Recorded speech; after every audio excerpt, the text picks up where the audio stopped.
Hello, hello, my friends. We are kicking off the week with some candle reviews, and today we're going to be talking about HOMEWORX Whipped Raspberry Vanilla.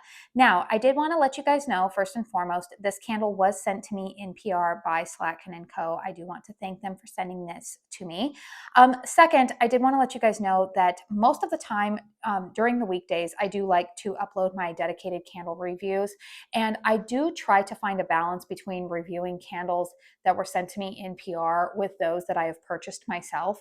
However, this week, the way that things are shaking out, just where I am at in a lot of the burns of candles that I currently have in my rotation, the first three reviews this week are going to be candles that were sent to me in PR. So I did want to let you guys know, if you've been with my channel any length of time, you guys know I give it to you straight. I let you guys know what my nose is detecting on cold, upon burn. I let you know how candles are performing in open concept, closed concept. I give you all of the information in the description box down below that you might want to know about these candles, including the layout of my home, and just give you that information. So I did want to put that out there. Always like to peel back the curtain and be honest with you guys.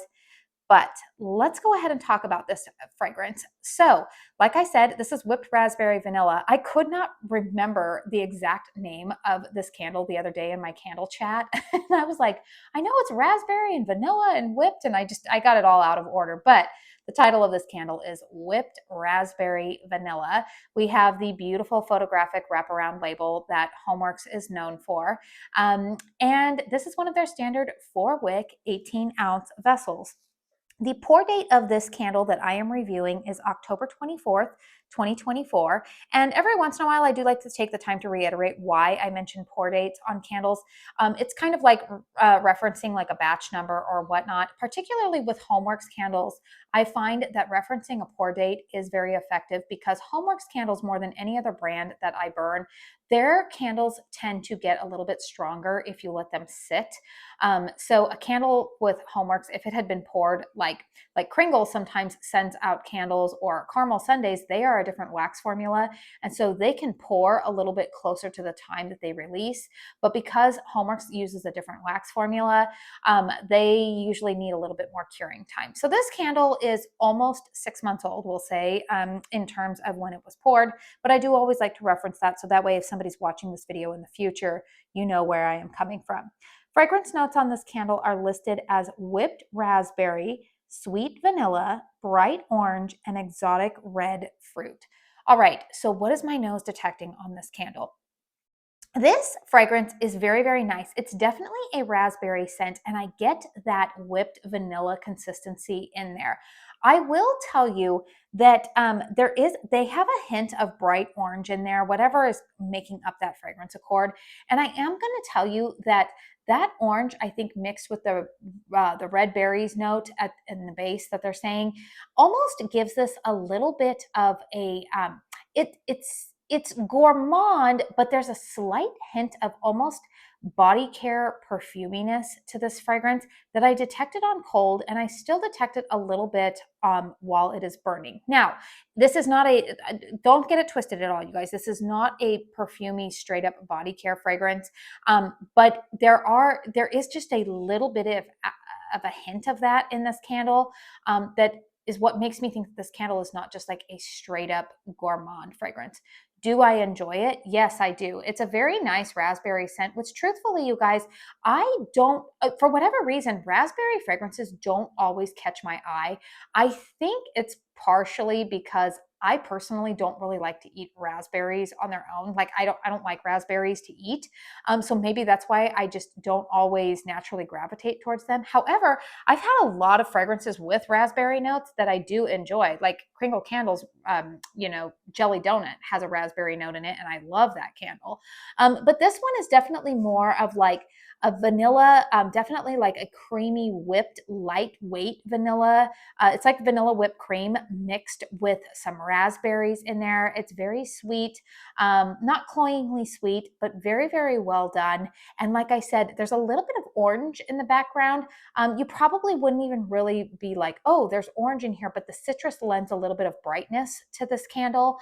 That is very, very nice. But I'm telling you, that little, like, whatever the exotic red fruit just gives it the slightest hint of like kind of like body care. There's something about this that reminds me of a Bath and Body Works fragrance that I have smelled. I want to say it might be the raspberry.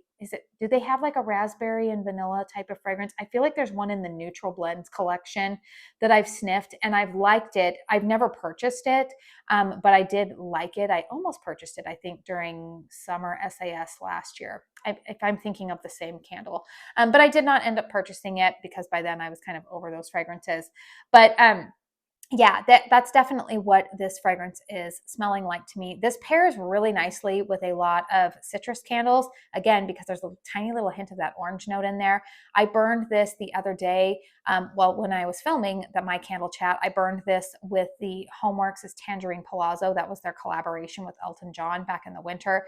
Burns really nicely with that if you have any kind of like lemon fragrances. But it was really, really good. So yay for that. Let's go ahead and talk about the burn on this candle though, because here's something that I mentioned in Candle Chat, but if you didn't catch that video or you're just watching this dedicated review, you want maybe more details, this is what we're going to talk about here. Okay, so this candle has been lit for maybe an hour and a half, maybe. Okay, you can see we've got some pretty healthy flames going here. They're a little bit high. I would say that they're not scorching anything though. But what I am going to tell you guys is that this candle is burning hot and fast. You guys, this is only the 5th burn of this candle. And I don't know if you can tell. I mean, you can already see in the wax pool. I'm trying to turn it over there. You can see the top of the wick clips there. If I pull it back here, let me show you where, if I can point out, I mean, that is so hot touching it.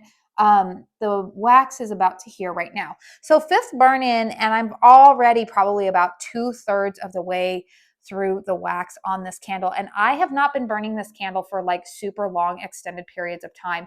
This candle I've been maxing out at 3 hours of burn time because it is burning so hot. Now, that can be a good thing, right? It's not smelling scorched. It's not smelling burnt, anything like that. However, you are going to want to max this out at 3 hours of burn time, in my opinion, because they do develop excess carbon balls at the ends of these wicks.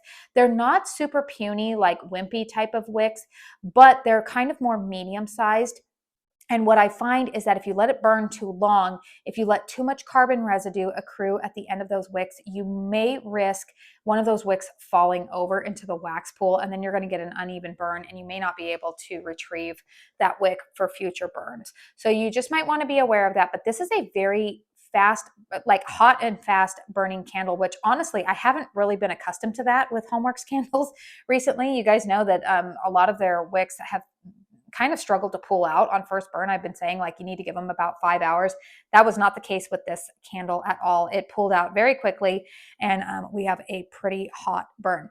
Strength and throw, despite the really hot burn on this candle, has been around a 7 for me, especially out here in the open concept. I smell it in the living room pretty well, but it doesn't really project and throw all the way out here into the kitchen. I will mention I can't remember what order I'm planning for this to go up, but I did review Kringle Candles Spanish Moss. I did just finish filming a review for that. So that may go up either before this review or tomorrow. I haven't decided yet which one I'm going to go up with first. But in that review, I did kind of give you guys some more information about where I burn my candles in my living room. I have 2 different spots, and I explain why I do that. But I do also test this out in closed concept bedrooms. And I will say in the closed concept bedroom, this performs really, really nicely in there. It's definitely a little bit stronger in a closed concept than it is out in the open concept, but still definitely a very pleasant fragrance. So overall, you guys, I would give this candle 2 thumbs up. If this is a fragrance that you think would be in a profile that you would like, if you like that Bath and Body Works, what is it, the raspberry, I want to say it's called like raspberries and whipped vanilla or something like that. It's in the neutral collection. If you liked that fragrance, I think you're going to like this one. Very, very similar to my nose. Very, very nice. Just kind of a good lightweight, creamy raspberry vanilla type of scent. Very, very well done with a little bit of a hint of that orange in there. Not enough to make it a citrus fragrance, but enough that it would complement a lot of other candles. If you're burning a citrus-based fragrance like an orange or a lemon with it, you're going to find it very, very pleasant. So this candle is currently available on the Slatkin & Co. website. I think it might be on the QVC website as well. I do have an affiliate discount code with Slatkin & Co. It is Katie's Joyful Life. It should save you 15% on orders over $40. They do have some exclusions, if they are running a better sale. You can try inputting the code, but I always tell you guys, shop and use the discounts that are going to get you the most savings, regardless of if that's my discount code, great. But if they're running a better sale, then take that every day that ends in Y. So let me know in the comment box down below if this is a candle that you have burned in the past. If you have this currently in your collection, what has been your burn experience with it? Like I said, 2 thumbs up. Just be aware that it is a very hot burner. You are going to want to keep an eye on those flames. You are going to want to trim the wicks, and you're going to want to make sure that you limit the burn times on these to avoid the possibility of losing any wicks. So please hit thumbs up if you found this review helpful. Helps me out with the old YouTube algorithm. Consider subscribing to my channel if you are new. I do want to say thank you so very, very much for spending your time here with me today. And until my next one, I hope you all go out and have a very blessed day. Bye.